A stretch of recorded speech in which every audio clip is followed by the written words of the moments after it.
I'm stuck here in the Rocketboom studio because it's raining cats and dogs outside. Not really. But we've heard that expression so often, it must have happened at some point in history, right?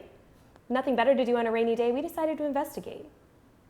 We started by watching Sharknado, the absolutely amazing movie about man-eating sharks being sucked into hurricane-spawned waterspouts and then dropped onto unsuspecting residents of Los Angeles.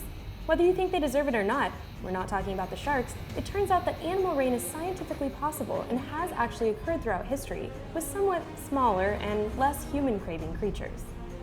Well, that's a relief.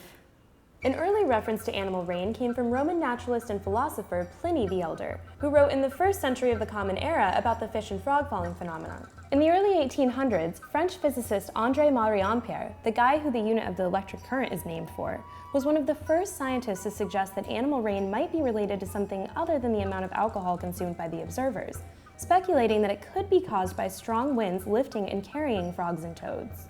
Since the creatures most often reported are small fish and amphibians, the more accepted scientific explanation today is waterspouts, which are tornadoes that form over water. Score 1 for the Sharknado. Neither waterspouts nor tornadoes actually suck animals or any other objects into the funnel. Instead, the strong winds on the outside blow them off the water where they're caught by higher winds and moved up into the swirling vortex, traveling with the waterspout or tornado until they're flung off or dropped. If you're one of those unlucky people who doesn't live in a tornado alley or waterspout walkway but would like to see one of these, take a trip to Lloro, Honduras during its annual Rain of Fish. The Festival de Lluvia de Peces, Spanish for Rain of Fish, is held during the first major rainfall each year when Lloro residents often find fish on the ground. Some believe they're dropped by waterspouts, while doubters say they're washed up from subterranean streams. The festival honors Father José Manuel Sobriana, a Spanish Catholic missionary who visited Lloro in the 1850s, prayed for 3 days for a miracle to feed the poor people there, and was rewarded with a rain of fish. It's difficult to verify this and other incidents of animal rain, but here are some other unusual occurrences that do have some degree of authenticity.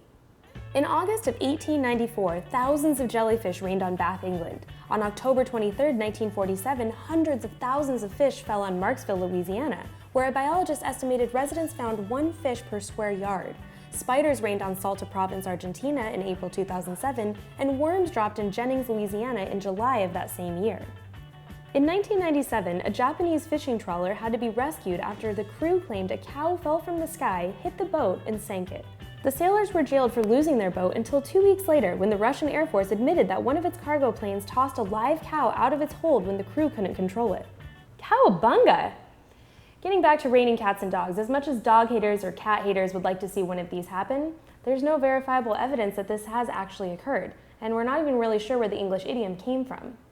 But one thing's for sure, it's actually pretty boring when you compare it to how other cultures refer to a big rainstorm.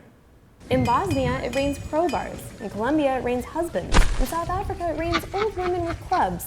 And in France, it rains like a peeing cow.